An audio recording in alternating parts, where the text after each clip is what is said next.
जनवरी महीने की कड़कड़ाती ठंड में 10 साल की पूनम फटे हुए स्वेटर और पैरों में चप्पल पहनकर स्कूल पहुंचती है। स्कूल पहुंचने में आज उसे देरी हो गई थी, जिस पर उसकी क्लास टीचर अनुपमा मैडम गुस्सा करते हुए उससे बोलती हैं, आज तुम फिर देर से आई ना पूनम, ये स्कूल है, कोई तुम्हारे बाप का घर नहीं जो रोज आधा 1 घंटा लेट हो जाओ। और मैं अच्छे से जानती हूँ तुम रोज इसलिए लेट आती हो ना ताकि तुम्हें ठंड में असेंबली में खड़ा ना होना पड़े और तुम आराम से क्लास में आकर बैठ जाओ। लेकिन आज ऐसा नहीं चलेगा। आज तुम पूरा दिन बाहर ग्राउंड में खड़ी रहोगी, यही तुम्हारी सजा है। मुझे माफ करना मैडम, कल से मैं जल्दी आ जाऊंगी, लेकिन मुझे आज क्लास में बैठने दीजिए, बाहर कितनी ठंड है। अच्छा, इतनी ठंड है तो जूते जुराबे पहनकर क्यों नहीं आती? मैडम, बहुत मुश्किल से मेरी माँ मेरी फीस भर पाती हैं, तो मुझे ये नया स्वेटर और जूते सॉक्स लाकर कहाँ से देंगी? कड़कड़ाती ठंड में फटे हुए स्वेटर और पाँव में चप्पल पहनकर इतने कोहरे में आना, ऐसा लगता है मानो ठंड में शरीर में खून जम गया हो। मैं ये सब बहाने नहीं सुनूंगी, चल अब जाओ और जो तुझे सजा दी है उसे पूरा कर। उसकी क्लास टीचर उसकी एक नहीं सुनती।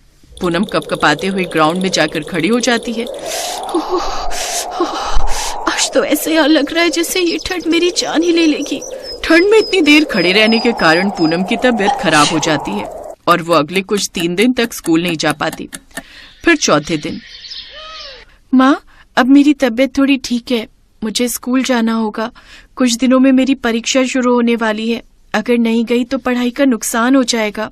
उस रोज पूनम सुबह तड़के ही उठकर स्कूल की तरफ चल देती है, क्योंकि इस बार वो लेट नहीं होना चाहती थी। पूनम के पिता का कई साल पहले देहांत हो गया था। ऐसे ही कुछ दिन बीत गए। एक रोज, बच्चों, अपने स्कूल में मकर संक्रांति के त्योहार पे पतंग उड़ाने की प्रतियोगिता होने जा रही है। जो सबसे ऊंची पतंग उड़ाएगा उसे 10,000 का इनाम दिया जाएगा, साथ में स्कूल की यूनिफॉर्म और जूते भी। 20,000 का इनाम? इतने पैसे मुझे मिल जाए तो माँ की काफी मदद हो जाएगी और मुझे भी नई यूनिफॉर्म और जूते मिल जाएंगे। एक दिन उसने देखा कि मंदिर के पास बाजार लगा हुआ था, जहाँ सुंदर सुंदर मिठाइयाँ, तिल के लड्डू और रंग बिरंगी पतंगे बिक रही थी। ये सब देख पूनम ने घर से आकर अपनी माँ से कहा, माँ इस बार मैं भी पतंग उड़ाऊंगी। आपको पता है हमारे स्कूल में पतंग प्रतियोगिता है जिसमें इनाम के तौर पर 10,000 रुपए मिलेंगे, तो आप मुझे पतंग दिलवा दो ना। लेकिन रमा के पास इतने पैसे नहीं थे कि वो उसे पतंग दिलवा सके, इसलिए उसने बहाना लगाते हुए कहा, बेटी पतंग का मांझा ना बहुत तेज होता है, उससे तुम्हारे नन्हे हाथ छिल जाएंगे। पूनम अपनी माँ की लाचारी समझ गई, लेकिन उसने कुछ नहीं कहा। अब वो हर रोज उन पतंगों को देखकर मन मार लेती। कभी कभी बाजार से लौटते वक्त उसका मन हुआ कि वो उन पतंगों का दाम पूछ ले, लेकिन क्या फायदा, माँ के पास तो पैसे थे ही नहीं, इसलिए उसने प्रतियोगिता में भाग ही नहीं लिया। मकर संक्रांति वाले दिन स्कूल में बच्चों की प्रतियोगिता थी, जिसमें केवल उन्हीं बच्चों को जाना था जिन्होंने भाग लिया था, बाकी सबकी छुट्टी थी। उस रोज वो सुबह जल्दी उठ गई। क्या बात है बेटी, आज तुझे ठंड के कारण नींद नहीं आई?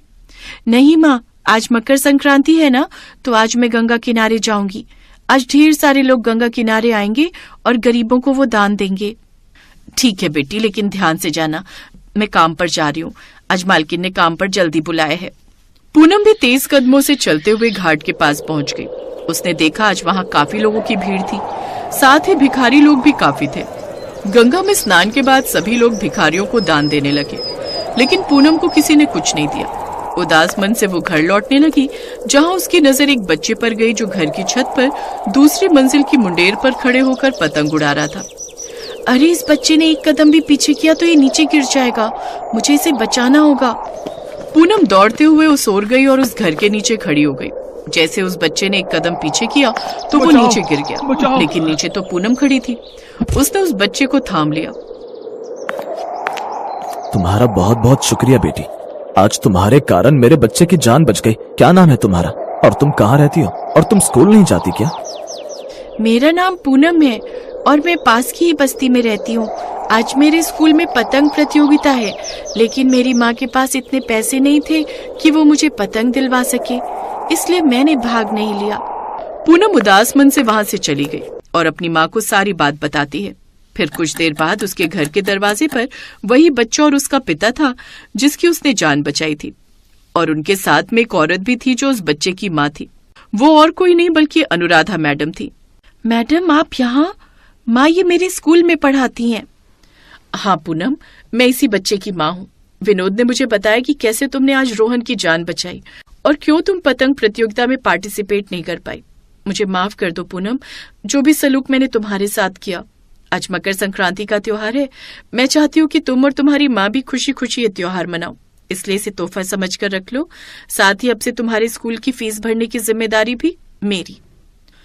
अनुपमा ने उसे ढेर सारी मिठाइयाँ, गुड़, तिल के लड्डू, नए कपड़े, पतंगे और इनाम के तौर पर 30,000 रुपए दिए। साथ ही पूनम को नई स्कूल ड्रेस, स्वेटर और जूते जुराबे भी दी। ये देख रमा और पूनम बहुत खुश हुई। उस दिन उन्होंने अपनी संक्रांत का त्योहार खुशी खुशी मनाया। सुशीला घरों में सफाई बर्तन का काम करती थी। पति रमेश रिक्शा चलाता था। सुशीला का बेटा वरुण अभी 6 साल का था, इसलिए सुशीला उसे उसकी दादी के पास छोड़कर जाती थी। पर एक दिन, सुशीला, कम से कम 1 महीना तो हमें गांव से लौटने में ही लग जाएगा। तब तक तुम वरुण को अपने साथ ही काम पर ले जाना। पीछे से जो है अकेला घर में छोड़ना ठीक नहीं है। सुशीला के पति रमेश और सास को कुछ जरूरी काम से गांव जाना था, इसलिए अगले दिन सुशीला अपने बेटे वरुण को अपने साथ ही काम पर ले गई। क्या बात है सुशीला, आज तू अपने बेटे को लेकर आई है? मालकिन, इसकी दादी और पापा जरूरी काम से गांव गए हुए हैं। वो 1 महीने बाद ही लौटेंगे, इसलिए अगर आप बुरा न मानो तो ये मेरे साथ ही काम पर आएगा। ये परेशान नहीं करेगा, बस चुपचाप बैठ जाएगा। ठीक है, पर ध्यान रहे तुम किसी भी सामान से छेड़छाड़ नहीं करना, ठीक है? यहाँ पर बहुत महंगे महंगे सामान रखे हुए हैं। वरुण बहुत ही सीधा साधा बच्चा था। वो चुपचाप अपनी माँ सुशीला के साथ काम पर जाता तो एक तरफ बैठ जाता। पर मालकिन का बेटा सागर बहुत ही शरारती था। वो जानबूझकर वरुण को तंग करने की फिराक में रहता था। आंटी, यहाँ पर जूस गिर गया है, जरा पोछा लगा दो। माँ छत की सफाई करने गई हैं। अच्छा, तो फिर तू लगा दे। तू भी तो नौकरानी का बेटा है, इसका मतलब तू भी तो हमारा नौकर ही हुआ ना। चल जल्दी से पोछा लगा। मुझे पोछा लगाना नहीं आता। मुझे मना करेगा? अभी मैं मम्मी से शिकायत कर दूंगा, फिर तेरी मम्मी को काम से निकाल देंगी मेरी मम्मी। हाँ नहीं नहीं, आंटी से शिकायत मत करना, मैं लगा रहा हूं। क्या हुआ सागर बेटा, वरुण ने क्या किया?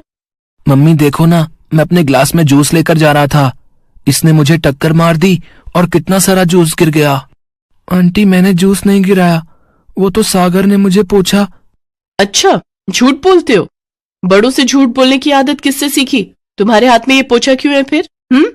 इसीलिए ना कि मेरे देखने से पहले तुम जल्दी से ये जूस साफ कर दो। आइंदा से ऐसा किया तो बहुत पिटाई लगाऊंगी। माफ कर दो मालकिन, बच्चा है, इसकी तरफ से मैं माफी मांगती हूँ। अरे सागर बेटा, तुम तैयार नहीं हुए? पतंगे खरीदने चलना है ना? हाँ, मैं तो भूल ही गया, कल तो मकर संक्रांति है। मम्मी, हम तो टेरेस पर ढेर सारी पतंगे उड़ाएंगे। पापा, मुझे ना बहुत सारी बड़ी बड़ी और सुंदर पतंगे चाहिए, और मांझा भी अच्छा वाला। हाँ हाँ, ले लेना, मैंने तुम्हारे सारे दोस्तों को बुला लिया है। अच्छा ज्योति, मेरे भी कुछ फ्रेंड्स आएंगे तो उनके लिए अलग से तैयारी करनी है, कुछ खाने पीने का बना लेना। अरे आप पहले मुझे बता देते। अब आपको पता है कि हमारा कुक तो गांव गया हुआ है, अब इतना सारा खाना कौन बनाएगा? कचौड़ी, पूड़ी, सब्जी, मीठे पकवान अकेले कैसे करूंगी मैं? तुम एक काम क्यों नहीं करती, तुम सुशीला को बोल दो, वो तुम्हारी हेल्प कर देगी। हाँ, ये ठीक रहेगा। सुशीला, एक काम कर, तू कल सुबह जल्दी आ जाना, फिर तेरे साथ मिलकर ही मैं सारा काम कर लूंगी। ठीक है मालकिन, मैं कल जल्दी आ जाऊंगी। कुछ देर बाद सुशीला काम निपटाकर घर जाने लगती है। रास्ते में वरुण को सड़क पर एक पतंग दिखाई देती है। वरुण उस पतंग को उठा लेता है। पतंग थोड़ी सी किनारे से फटी हुई थी। वरुण उस फटी हुई पतंग को देखकर उदास हो जाता है। माँ देखो, मुझे पतंग मिली। अरे ये तो फटी हुई है, अब मैं क्या करूं? माँ, मुझे भी कल मकर संक्रांति पर पतंग उड़ानी है। रुक, मैं तुझे सामने की दुकान से एक पतंग खरीद कर दे देती हूँ, चल मेरे साथ चल। भैया, वो छोटी वाली पतंग कितने की दी? माँ, मुझे छोटी वाली नहीं, वो बड़ी वाली लेनी है। भैया, वो बड़ी पतंग कितने की दी? वो बड़ी 100 रुपए की है। नहीं नहीं भैया, छोटी वाली बता दो कितने की है। 10 रुपए की है ये सबसे छोटी वाली। ठीक है, यही छोटी वाली दे दो भैया। सुशीला वरुण को छोटी पतंग खरीद कर दे देती है। वरुण पतंग लेकर बहुत खुश था। अगले दिन जब सुशीला वरुण के साथ काम पर जाती है तो वरुण अपनी पतंग साथ लेकर जाता है। सागर जब वरुण की पतंग देखता है तो बहुत तेज ठहाके लगाकर हंसता है। सागर के हाथ में बहुत सारी पतंगे और माझे की चरखी थी। इतनी छोटी पतंग, मेरे पास देख कितनी सुंदर और बड़ी बड़ी पतंगे हैं। सागर बेटा जाओ, तुम्हारे पापा छत पर बुला रहे हैं।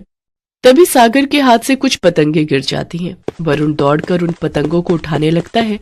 तभी मालकिन उसे डांट देती है। ओए, क्या कर रहा है? नई पतंगे हाथ कैसे लगाई? पता है कितनी महंगी आई है? दूर हट, फाड़ देगा तू। सुशीला, ओ सुशीला, इसे पकड़ कर रख, अभी पतंगे फाड़ देता। आंटी, मैं तो बस गिरी हुई पतंगे उठा रहा था। सब दिखाई देता है। आज तक इतनी महंगी पतंगे नहीं देखी ना। तूने सोचा यहाँ आकर पतंगों को उठाएगा तो मैं तुझे इनमें से कुछ पतंग दे दूंगी, पर ऐसा नहीं है। मुझे तेरी सब हरकत पता है। चल जा, वहां जाकर बैठ। माफ करना मालकिन, गलती हो गई। वरुण बेटा, तू वहां आंगन में बैठ जा और कहीं मत जाना। वरुण रसोई में बैठ जाता है। सुशीला अपना काम करने लगती है। कुछ देर बाद सागर और पतंगे लेने नीचे आता है, पर उसकी बाकी की पतंगे गायब थी। मम्मी, मम्मी, मेरी बाकी की पतंगे नहीं है, कहाँ रखी थी? यही पलंग पर ही तो रखी थी, कहाँ गई? रुक, मैं देखती हूँ। सुशीला की मालकिन ज्योति हर तरफ पतंगे ढूंढती है, पर उसे पतंगे कहीं नहीं मिलती। तभी सागर की नजर वरुण पर जाती है। उसके हाथ में एक नई बड़ी पतंग थी।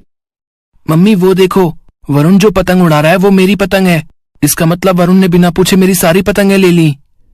मालकिन गुस्से में आ जाती है और वरुण को खूब खरी खोटी सुनाने लगती है। हाँ, ये तो वही पतंग है। इसका मतलब इसी ने पतंगे उठाई है। सुशीला, तेरे लड़के की इतनी हिम्मत कि पलंग के ऊपर से पतंगे उठाकर ले आया। तुम लोग सचमुच भरोसे के काबिल नहीं हो तो गरीब ही ना। तुमने अपने बेटे को चोरी करना सिखा रखा है। मैं इसी समय तुम्हें काम से निकाल रही हूं। मुझे ऐसे चोरों की कोई जरूरत नहीं है। सुशीला की आंखों में आंसू आ जाते हैं। वरुण भी डर के मारे सहम चुका था। वो रोने लगता है। वो कुछ कहना चाहता था, तभी सागर के पापा आ जाते हैं। उनके हाथ में वही पतंगे थी जो गायब थी। क्या बात है वरुण बेटा, क्या हुआ? तुम रो क्यों रहे हो? और जो पतंग मैंने तुम्हें दी थी वो उड़ाई क्यों नहीं? आपने वरुण को पतंग दी थी, पर क्यों? ज्योति दुकानदार बेईमान था। उसने पतंग के बंडल में कुछ फटी हुई पतंगे रख दी थी। अब मेरी नजर तो तुम्हें पता है वो बहुत वीक है, तो मैंने देखा नहीं। जब से पतंगे लाए हैं बंडल ऐसे ही रखा हुआ था। वरुण ने मुझे बताया कि कुछ पतंगे फटी हुई हैं तो दुकानदार से बदल कर लाया हूं, वरना फालतू के पैसों का नुकसान हो जाता। दुकानदार भी दुकान बंद करके जाने ही वाला था। थोड़ा सा ही माल बचा था उसके पास, वो तो मैं समय पर पहुंच गया और बदल ली। उसमें से ये पतंग ठीक थी तो मैंने वरुण को दे दी। अपने पति की बात सुनकर मालकिन ज्योति बहुत शर्मिंदा होती है। सागर को भी अपनी गलती का एहसास होता है। सॉरी वरुण बेटा, गुस्से में आकर मैंने ना जाने तुम्हें क्या क्या कह दिया। सुशीला, हो सके तो मुझे माफ कर देना। नहीं नहीं मालकिन, आप ऐसे माफी मत मांगिए। चलो कोई बात नहीं, अब बात साफ हो गई ना। वरुण बेटा चलो, तुम भी हमारे साथ चलकर छत पर पतंग उड़ाओ। चलो सागर बेटा, सब लोग छत पर चलो, वेट कर रहे हैं सभी लोग। ओके पापा, चल वरुण। वरुण खुशी से हंस पड़ता है। उस बेचारे मासूम के चेहरे पर मुस्कान आ जाती है। वरुण सागर और उसके पापा के साथ मिलकर छत पर पतंग उड़ाता है।